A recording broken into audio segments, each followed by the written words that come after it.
I'm sitting in a glass-walled conference room on the 47th floor of Meridian Financial Group, surrounded by 8 men in identical Navy suits, about to make the decision that will either destroy my career or save my soul. The merger documents are spread across the mahogany table in front of me, and there, hidden in my palm pressed against my thigh under the table, is a flash drive. Richard Westbrook, the CEO, sits at the head of the table. Silver hair, perfectly styled. His face is calm, confident. He has no idea what I'm about to do. Or maybe he does. In approximately 60 seconds, Richard will ask for my vote on this merger. Everyone else has already voted yes. I'm the deciding factor. The one vote that makes it unanimous. He's looking at me now. That slight smile he always gives me. The one that says I chose you, I mentored you, you owe me, and I do owe him. Everything. My career, my position, my seat at this table as the only woman on the executive board of a Fortune 500 company. But I also know what's on this flash drive. There's a specific kind of fear that comes from realizing the person who built your career is also capable of destroying someone else's. I learned that fear 48 hours ago.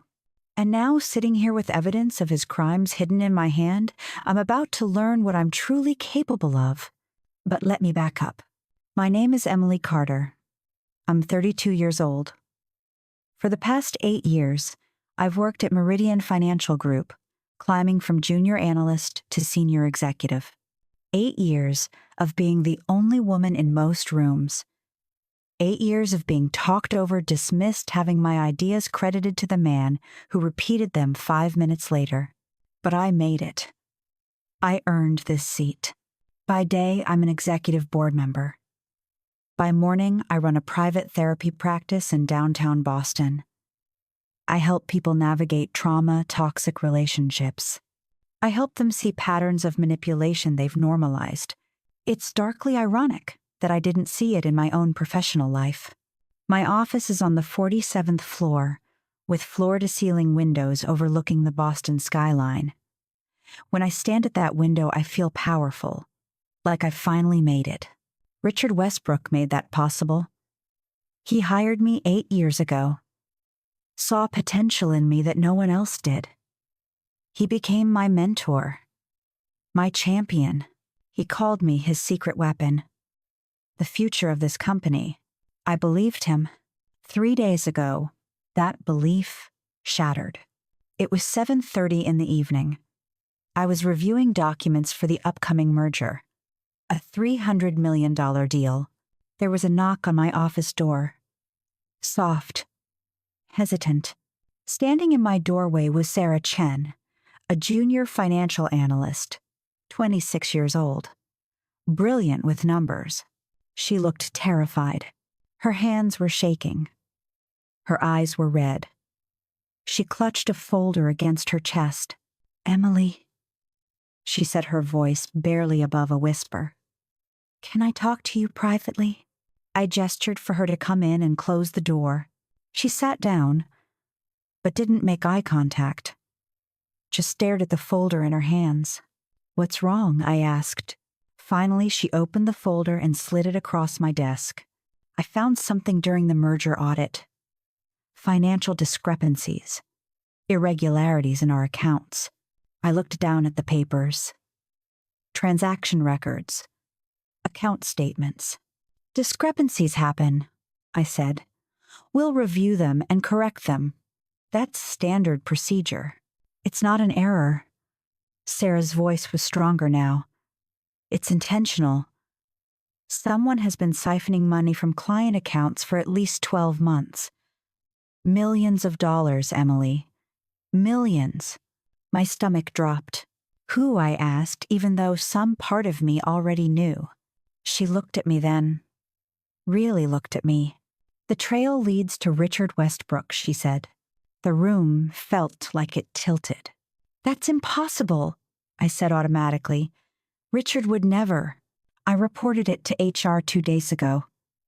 She swallowed hard. And this morning I was called into a meeting. They told me the official audit report shows that I'm responsible for the irregularities, that I made unauthorized transactions, that I falsified records. What? They're accusing me, Emily. They're saying I'm the embezzler. I'm being terminated. They're threatening criminal charges. I could go to prison. I stared at her. This brilliant, hard-working young woman who reminded me so much of myself 8 years ago. Let me see everything I said. She handed me the folder. I spent the next hour going through every document, transaction records, account statements, internal memos. The evidence was meticulous, detailed, undeniable, and it all pointed to Richard. Sarah hadn't done this.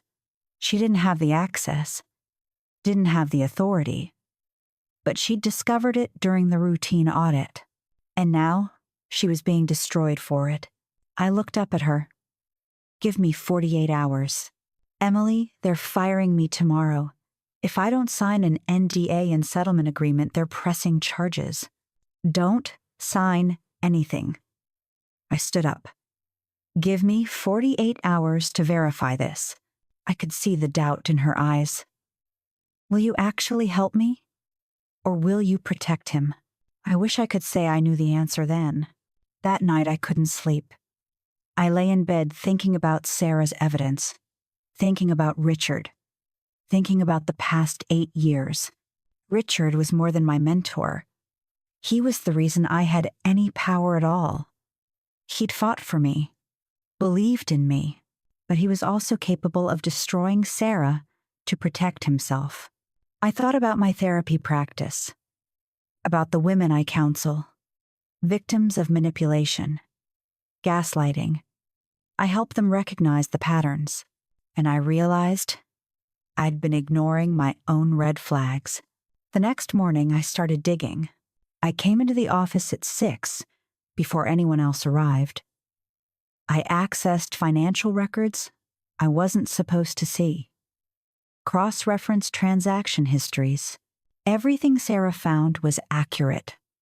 The ghost companies, the complex financial instruments, the systematic movement of client funds, and the authorization codes belonged to Richard Westbrook.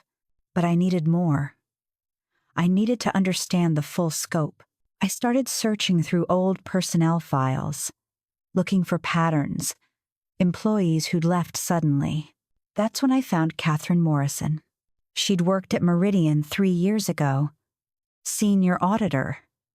Excellent performance reviews. Then suddenly she resigned. No explanation. I pulled her file. Clipped to the back was an NDA, a non-disclosure agreement. My hands went cold. I searched for more. Found 2 other employees. Same pattern. Excellent performance. Sudden resignation. NDA required. All of them worked in auditing or accounting. Richard hadn't just done this to Sarah. He'd done it before. Multiple times. I tracked down Catherine Morrison on LinkedIn, messaged her, asked if we could meet. She replied within an hour. My house. Tonight. Come alone. Catherine lived in a modest apartment in Cambridge. When she opened the door, I saw the same look I'd seen in Sarah's eyes. Fear. Exhaustion. She let me inside, made tea. We sat at her small kitchen table. You found something, she said. It wasn't a question. Financial irregularities, I said carefully. A junior analyst discovered them. Now she's being accused of embezzlement. Catherine laughed. It was a bitter, broken sound. Let me guess. Richard Westbrook is behind the actual embezzlement, and she's the scapegoat. How did you know? Because that's exactly what happened to me. She wrapped her hands around her tea mug. 3 years ago, I was reviewing quarterly reports and noticed discrepancies. I dug deeper. And you found evidence? of embezzlement, systematic theft from client accounts over multiple years, millions of dollars. I reported it to HR. I thought I was protecting the company. She looked at me. Within 48 hours, I was accused of falsifying records. They had evidence, documents with my signature that I'd never signed. It was so sophisticated, so thorough, that I couldn't prove my innocence. What did you do? I tried to fight. Hired a lawyer. Richard called me into his office. Told me how much he respected me. How disappointed he was. He offered me a deal. Resign quietly. Sign the NDA. Walk away with severance and no criminal charges. And if you refused, prison. Lost career. Lost reputation. Everything. She stared into her tea. I had student loans. A sick mother. No resources to fight a Fortune 500 company with unlimited resources. So, I signed. And I've regretted it every single day since. I sat there processing everything. How many others, I asked. At least 3 that I know of. Maybe more. She looked at me. He has a pattern. He finds someone smart, hardworking. He befriends them, mentors them. Then, when they discover something they shouldn't, he destroys them. I thought about Sarah, about myself. Why are you telling me this? I asked. You signed an NDA. Because I'm tired of being silent.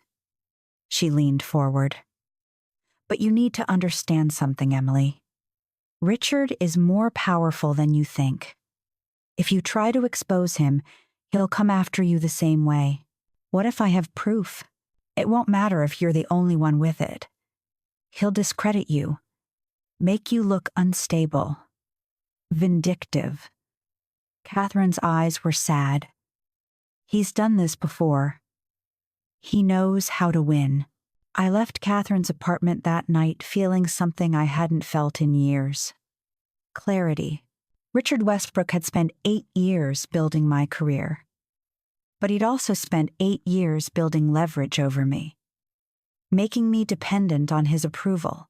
It's a classic manipulation tactic, one I'd seen countless times in my therapy practice. The abuser positions themselves as the victim's savior, so when the abuse starts, the victim blames themselves. I'd spent years helping women recognize this pattern, and I'd never recognized it in myself.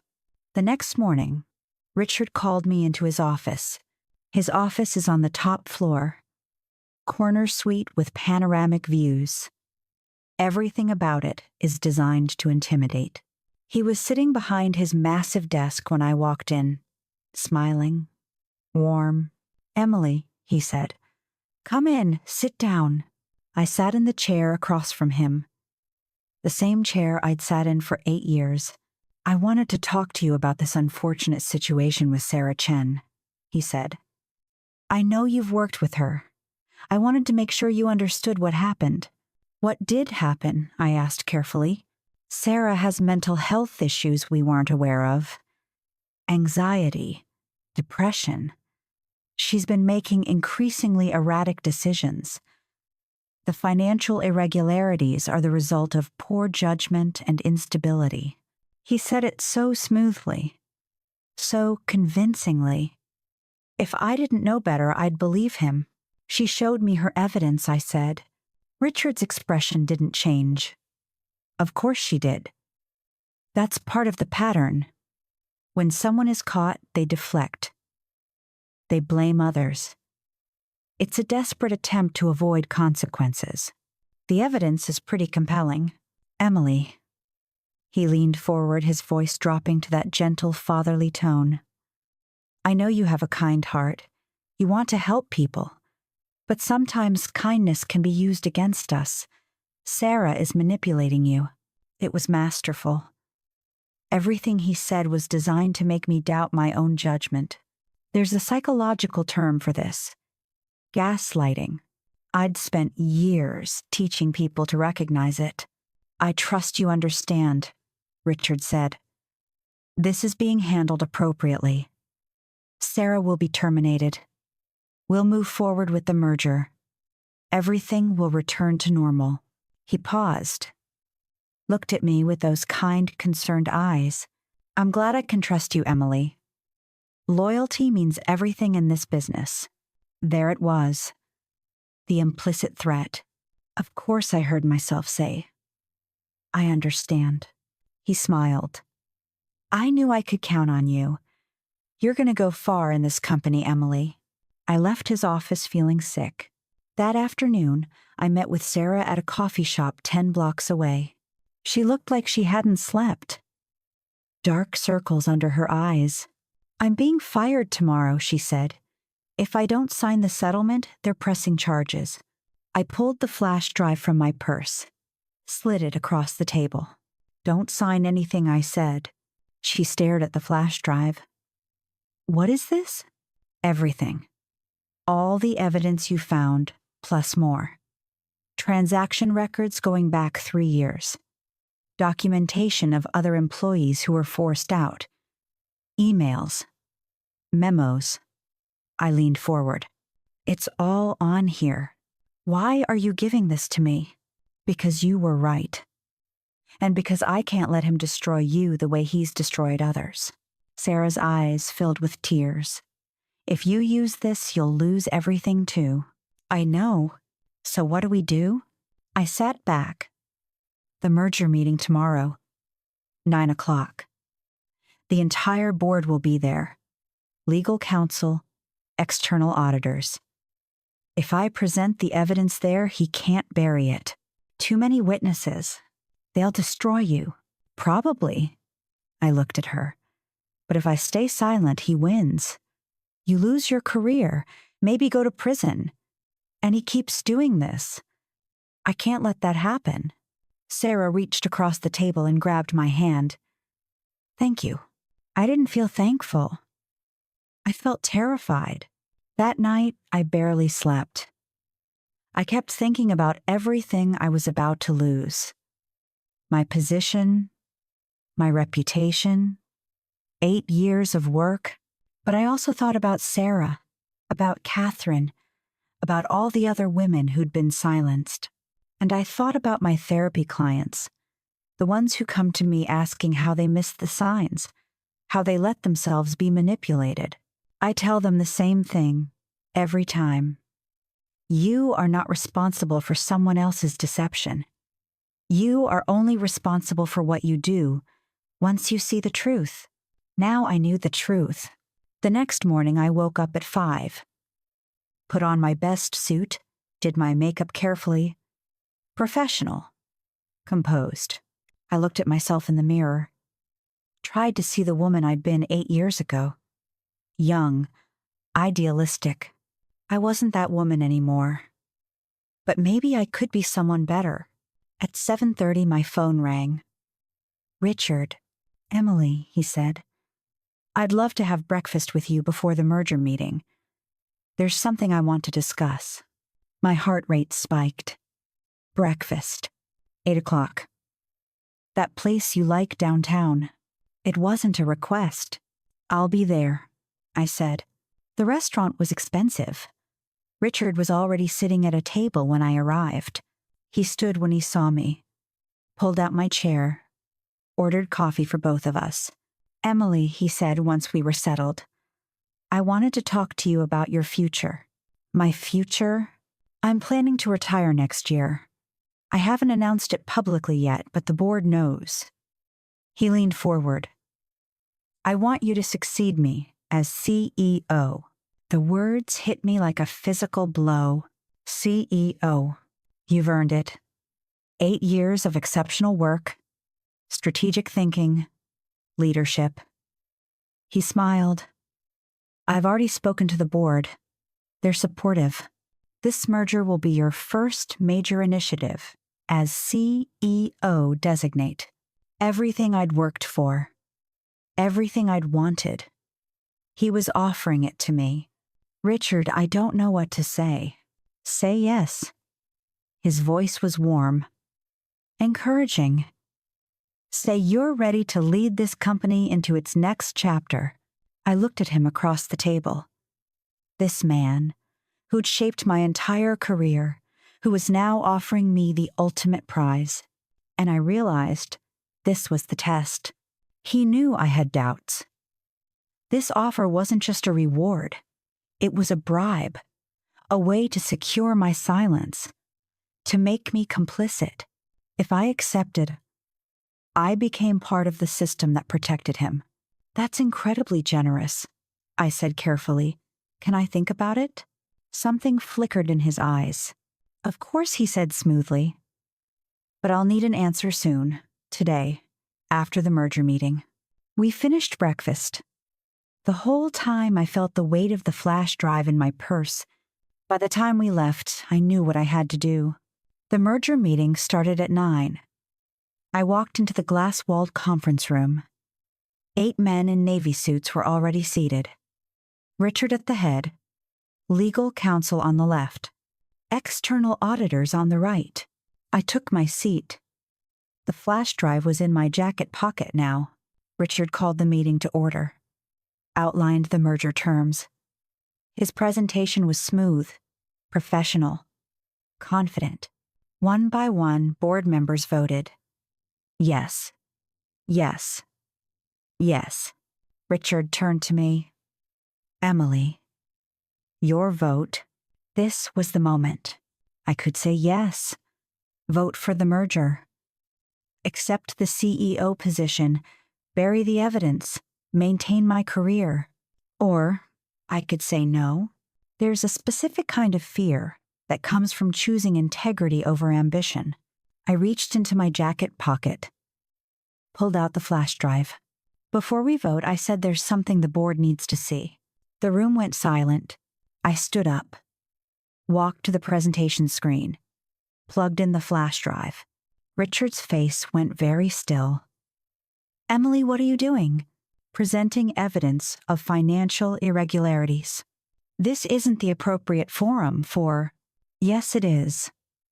I turned to face the room. This merger cannot proceed until the board understands what's been happening. For the next 15 minutes, I walked them through everything.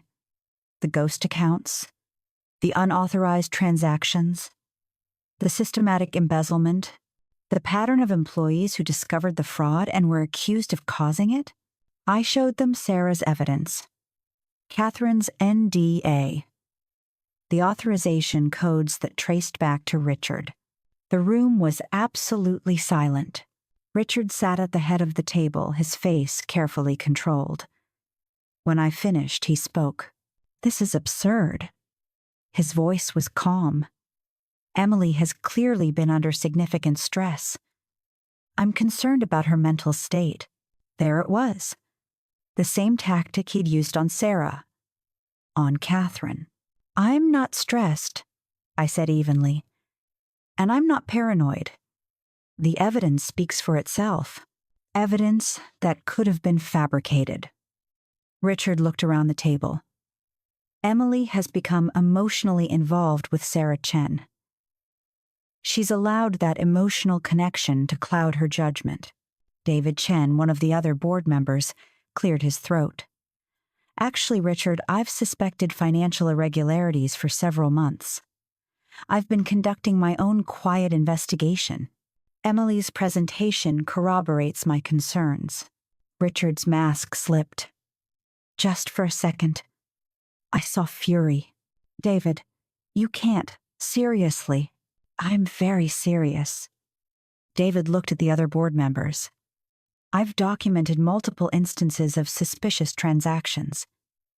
Combined with what Emily presented, we have a significant problem. 2 other board members spoke up. They'd noticed discrepancies too. Been afraid to say anything. Together, the evidence was undeniable. Legal counsel requested an immediate recess. They needed to review everything. Contact federal regulators. Richard stood. This is unnecessary. I can explain every transaction. This is a misunderstanding. Then you'll have the opportunity to provide those explanations during the investigation, legal counsel said. But until this is resolved, the merger is suspended. And we're recommending the board place you on administrative leave, pending a full audit. I watched Richard's face. Saw the moment he realized he'd lost control. He looked at me, and I saw a cold, calculating rage. You have no idea what you've done, he said, quietly. I made you. Everything you are is because of me, and you've just thrown it all away. No, I said. You didn't make me. You gave me opportunities. But I earned everything I have, and I'm not willing to keep it at the cost of my integrity. The next 3 months were brutal. Federal investigation. Media coverage. My name in headlines. Some called me a whistleblower hero. Others suggested I was a disgruntled employee. Richard was indicted for embezzlement, fraud, and obstruction of justice. He'd stolen over $20 million over 5 years. Destroyed 7 careers. Sarah Chen was completely cleared. Offered her position back with a promotion and a formal apology. Catherine Morrison received a settlement for wrongful termination. The board offered me Richard's position as CEO. I turned it down. Everyone was confused. This is what you wanted. But it wasn't. Not anymore. What I'd wanted was power within a corrupt system. A seat at a table built on silence and complicity. What I needed was to build something different. I left Meridian Financial Group with my integrity intact. I expanded my therapy practice, started consulting for companies on ethical leadership, corporate transparency, creating systems that protect whistleblowers instead of punishing them. I work exclusively with women-led businesses and nonprofits now. The money isn't the same. The power isn't the same either. But when I look in the mirror, I recognize myself. Sarah and I stay in touch. She's thriving at her new position, no longer afraid to speak up. Catherine reached out after the settlement. We've become friends. Sometimes we meet for coffee and talk about the women we were and the women we're becoming now. People ask me if I regret it. If I'd make the same choice again, knowing what I'd lose. The truth is, I didn't lose anything. I traded a seat at someone else's table for the chance to build my own. And this time, there's room for everyone. I traded power for integrity. Prestige for peace. A career built on someone else's approval for work that actually matters. Some people think that's a loss. I think it's freedom. I still have my corner office. Not on the 47th floor of a Fortune 500 company, but in a converted brownstone in Cambridge. The windows don't overlook the entire Boston skyline. They face a small park where I watch people walk their dogs and children play. It's a different kind of view. But it's mine. And when I sit at my desk now working with clients who are finding their own courage to leave toxic situations to choose integrity over comfort, I know I made the right choice. Not the easy choice, but the right one. That's what courage is really. Not the absence of fear, but the willingness to do what's right, even when you're terrified. I was terrified in that conference room. Terrified when I plugged in the flash drive. Terrified when I walked away from the CEO position. But I wasn't alone. Sarah was there even though she didn't know it. Catherine was there even though she wasn't in the room.